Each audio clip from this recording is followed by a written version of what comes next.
Hello friends, welcome to smile talk paramedical channel. ಹೇಗಿದ್ದೀರಿ ಎಲ್ಲರೂ?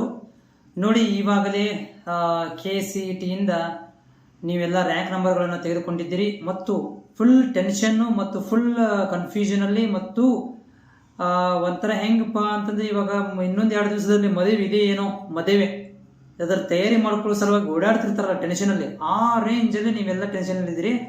Option entry ಮಾಡೋ ಸಲುವಾಗಿ ಅಂದರೆ ಮುಂದಿನ ಪ್ರಕ್ರಿಯೆ ಸಲುವಾಗಿ ಫುಲ್ ಕ್ಯೂರಿಯಾಸಿಟಿ ಒಳಗಡೆ, ಫುಲ್ ಟೆನ್ಷನಲ್ಲಿ ಇದ್ದೀರಿ, ಫುಲ್ ಗಡಬಡಿ ಒಳಗಡೆ ಕೂಡ ಇದ್ದೀರಿ ನೀವು. ಈ ನಮ್ಮ ಪ್ಯಾರಾಮೆಡಿಕಲ್ ಅಲೈಡ್ ಹೆಲ್ತ್ ಸೈನ್ಸಸ್ಸು ಮತ್ತು BSc ನರ್ಸಿಂಗ್, BPT, ಫಾರ್ಮಸಿ ಕೋರ್ಸ್ಗಳಿಗೆ ಸಂಬಂಧಿಸಿದಂತೆ ನಮ್ಮ ಚಾನಲ್ ನಾವು ನಿಮ್ಗಳಿಗೆ ಸಂಬಂಧಪಟ್ಟಂಥ ಡೌಟ್ಗಳಿರ್ಬೋದು ಮತ್ತು ಅದಕ್ಕೆ ಸಂಬಂಧಪಟ್ಟಂಥ ಮಾಹಿತಿಗಳನ್ನು ವಿಡಿಯೋ ಮುಖಾಂತರ ಮಾಹಿತಿಯನ್ನು ಕೊಡುವಂಥ ಕೆಲಸವನ್ನು ಮಾಡಲಾಗುತ್ತೆ.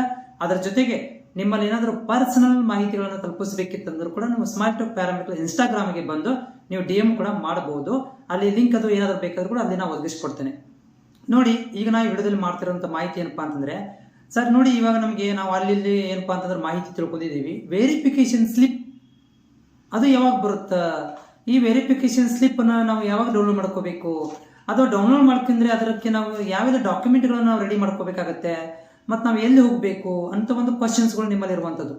ನೋಡ್ರಿ, ವೆರಿಫಿಕೇಶನ್ ಸ್ಲಿಪ್ ಎದಕ್ಕೆ ಬೇಕಪ್ಪ ಅಂದ್ರೆ, ಮೊದಲಿನ ಕಾಲದಲ್ಲಿ ಅಂದರೆ 2-3 ವರ್ಷದಿಂದಗಡೆ ನಮಗೆ ವೆರಿಫಿಕೇಶನ್ ಸ್ಲಿಪ್ಪು ನಾವು ಅವುಗಳನ್ನು ಆಪ್ಷನ್ ಎಂಟ್ರಿ ಮಾಡಲಿಕ್ಕೆ ಅದರಲ್ಲಿರುವಂಥ ಸೀಕ್ರೆಟ್ ಕೀಯನ್ನು ಯೂಸ್ ಮಾಡ್ಕೊತಿದ್ವಿ. ಯಾಕಂದ್ರೆ ಬೇರೆದವರು ಆಕ್ಸೆಸ್ ಮಾಡಬಾರ್ದು ಅನ್ನೋ ಸಲುವಾಗಿ ನಾವು ಸೀಕ್ರೆಟ್ ಕೀಗಳನ್ನು ಯೂಸ್ ಮಾಡ್ತಾ ಇದ್ದೀವಿ. ಪಾಸ್ವರ್ಡ್ಗಳನ್ನು ಅದರಲ್ಲಿ ಡೌನ್ಲೋಡ್ ಮಾಡಿದಾಗ ಅದು ನಮ್ಗೆ ಅಷ್ಟೇ ಬರ್ತಿತ್ತು. ಅದರ ಸಲುವಾಗಿ ಸೀಕ್ರೆಟ್ ಕೀಗಳನ್ನು ಮತ್ತು ಪಾಸ್ವರ್ಡ್ಗಳನ್ನು ಮತ್ತು ಅದರಲ್ಲಿರುವಂಥ ರಿಜಿಸ್ಟ್ರೇಷನ್ ನಂಬರನ್ನು ಅಂದರೆ CET ನಂಬರನ್ನು ಪಡ್ಕೊಳ್ಳಿಕ್ಕೆ ಈ ವೆರಿಫಿಕೇಶನ್ ಸ್ಲಿಪ್ ಅಂತ ನಮಗೆ ಸಿಗ್ತಾ ಇತ್ತು. ಅದನ್ನು ನಾವು ಡೌನ್ಲೋಡ್ ಮಾಡಿ ಇಟ್ಕೊಂಡ್ಬಿಡ್ತೀವಿ. ಅದು ಎದಕ್ಕೆ ಬೇಕಪ್ಪ ಅಂದ್ರೆ, ಆಪ್ಷನ್ ಎಂಟ್ರಿ ಬಿಟ್ಟಾಗ ಅದರಲ್ಲಿರುವಂಥ ಸೀಕ್ರೆಟ್ ಕೀಯನ್ನು ಹಾಕಿಕೊಂಡು ಲಾಗಿನ್ ಮಾಡಲಿಕ್ಕೆ ಹೆಲ್ಪ್ ಆಗುತ್ತೆ ಅಂತೇಳಿ ಯೂಸ್ ಮಾಡ್ತಿದ್ದೀವಿ. ಈ ವರ್ಷ ಬಿಟ್ಟರು ಕೂಡ ಅದನ್ನು ಸೀಕ್ರೆಟ್ ಕೀ ಸಲುವಾಗಿ ನಾವು ಯೂಸ್ ಮಾಡ್ಕೊತೀವಿ ಅಷ್ಟೇ. ಅದಕ್ಕೆ ಏನಾದರೂ ಡಾಕ್ಯುಮೆಂಟ್ ರೆಡಿ ಮಾಡ್ಕೋಬೇಕಾ? ನೋಡ್ರಿ, ಆಪ್ಷನ್ ಎಂಟ್ರಿಗೆ ಯಾವುದೇ ಥರದಂತಹ ಡಾಕ್ಯುಮೆಂಟ್ಗಳನ್ನು ರೆಡಿ ಮಾಡ್ಕೊಳ್ಳೋಂಥ ಅವಶ್ಯಕತೆ ಇಲ್ಲ. ಆಪ್ಷನ್ ಎಂಟ್ರಿ ಅಂದ್ರೆ ಏನ್ರಿ, ನಿಮ್ಮಲ್ಲಿ ಪಾಸ್ವರ್ಡು, ID, ಮೊಬೈಲ್ ನಂಬರ್, ಈ 3 ನಂಬರ್ ಇದ್ರೆ ಸಾಕು. ನಿಮ್ಗೊಂದು OTP ಬರುತ್ತೆ. ಆ OTPನ ಹಾಕ್ತೀರಾ ನೀವು. OTP ಹಾಕಿದ ಮೇಲೆ ಆ ಒಂದು ಮೊಬೈಲ್ ನಂಬರ್ಗೆ OTP ಬರುತ್ತೆ. ಅದನ್ನು ಹಾಕಿದ ಮೇಲೆ ಲಾಗಿನ್ ಆಗಿಬಿಡುತ್ತೆ.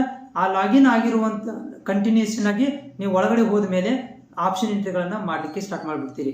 ಬಟ್ ಇದಕ್ಕೆ ಡಾಕ್ಯುಮೆಂಟ್ ಅದು ಯಾವುದೋ ಅವಶ್ಯಕತೆ ಇಲ್ಲ. SSLC ಮಾರ್ಕ್ಸ್ ಕಾರ್ಡ್ ಆಯಿತು, ಆಧಾರ್ ಕಾರ್ಡ್ ಆಯಿತು, ಯಾವುದೋ ಅವಶ್ಯಕತೆ ಇಲ್ಲ. OTP ಬರಲಿಕ್ಕೆ ಮೊಬೈಲ್ ನಂಬರ್ ಬೇಕು, ಪ್ಲಸ್ ಪಾಸ್ವರ್ಡು. ಮತ್ತು ಆಮೇಲೆ ಈ ಡಾಕ್ಯುಮೆಂಟ್ಗಳು ಇಲ್ಲಿ ಕೌನ್ಸಿಲಿಂಗ್ ಪ್ರಕ್ರಿಯೆಗೆ ಅವಶ್ಯಕತೆ ಇಲ್ಲ. ಅಡ್ಮಿಷನ್ ಟೈಮ್ಗೆ ನಿಮಗೆ ಅವಶ್ಯಕತೆ ಇದೆ ಅಷ್ಟೇ. ನಿಮ್ಗೆ ಯಾವಾಗ ಕಾಲೇಜ್ ಸೀಟ್ ಸಿಗುತ್ತೆ ಅವಾಗ ಮಾತ್ರ ನಿಮ್ಗಳಿಗೆ ಅಡ್ಮಿಷನ್ ಆಗಲಿಕ್ಕೆ ಎಲ್ಲ ಡಾಕ್ಯುಮೆಂಟ್ಗಳು ಬೇಕು. SSLC, PUC, study certificate, cost income, Aadhaar card, photos ಇವೆಲ್ಲ ಬೇಕಾಗ್ತವೆ. ಬಿಟ್ರೆ ಕೌನ್ಸಿಲಿಂಗ್ ಪ್ರಕ್ರಿಯೆಗೆ ಯಾವುದೇ ಥರದ ಡಾಕ್ಯುಮೆಂಟ್ಗಳ ಅವಶ್ಯಕತೆ ಇಲ್ಲ. ಓಕೆ, ಹೋಪ್ ನಿಮ್ಗೆ ಕ್ಲಿಯರಿಫೈ ಆಗಿದೆ ಅಂತ ಅನ್ಕೊಂಡಿದ್ದೀನಿ. ಮತ್ತೆ ಯಾವಾಗ ಬರುತ್ತೆ ಕೌನ್ಸಿಲಿಂಗ್ ಪ್ರಕ್ರಿಯೆ, ಯಾವಾಗ ಸ್ಟಾರ್ಟ್ ಆಗುತ್ತೆ ಅಂದರೆ, KE ಅವ್ರು ಏನು ಮಾಡ್ತಾರಪ್ಪ ಅಂದ್ರೆ ಸ್ಕೆಡ್ಯೂಲ್ ಅನ್ನು ರಿಲೀಸ್ ಮಾಡಬೇಕಾಗಿದೆ. ಸ್ಕೆಡ್ಯೂಲ್ ಯಾವಾಗ ರಿಲೀಸ್ ಮಾಡ್ತಾರೆ ಅಂತ ಕೇಳ್ಬೋದು ನೀವು. ಸ್ಕೆಡ್ಯೂಲ್ ರಿಲೀಸ್ ಆಗಬೇಕಂತಂದ್ರೆ ಅವರಲ್ಲಿ ಎಲ್ಲ ತಯಾರಿ ಆಗಬೇಕು. ಈ ಫುಲ್ ತಯಾರಿ ನಡೆಸಿದ್ದಾರೆ. ಒಂದ್ಸಲ ಅವರು ಸ್ಟಾರ್ಟ್ ಮಾಡಿಬಿಟ್ರೆ ಸ್ಟಾಪ್ ಮಾಡೋಂಗಿಲ್ಲ.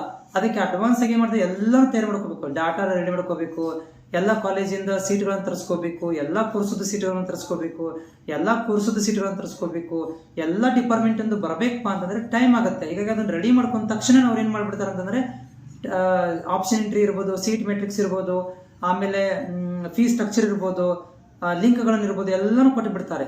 ಸ್ವಲ್ಪ ಕಾಯ್ಬೇಕಷ್ಟೇ. ಒಂದು 5-6 ಡೇಸ್ ತನಕ, ಇದೊಂದು ವಾರ ಆಗ್ಬೋದು ಅಷ್ಟೇ. ಈ ಮುಂದಿನ ವಾರದಿಂದ ಏನಾದರೂ ನಿಮ್ಗೆ ಮಾಹಿತಿ ಬರಲಿಕ್ಕೆ ಸ್ಟಾರ್ಟ್ ಆಗುತ್ತೆ. ನಾನು ಕೂಡ ನಿಮ್ಗಳಿಗೆ ಒದಗಿಸುವಂಥ ಕೆಲಸವನ್ನು ಮಾಡ್ತೇನೆ. ನಿಮ್ಮಲ್ಲಿ ಏನಾದರೂ ಡೌಟ್ಗಳಿದ್ರೆ ನಂಗೆ ಕಾಮೆಂಟ್ಸ್ ಅನ್ನು ಮಾಡಿರಿ. ಮತ್ತೆ ಜೊತೆಗೆ ಚಾನಲ್ ಸಬ್ಸ್ಕ್ರೈಬ್ ಮಾಡೋದನ್ನು ಕೂಡ ಮರಿಬೇಡಿ. ನಮಸ್ಕಾರ.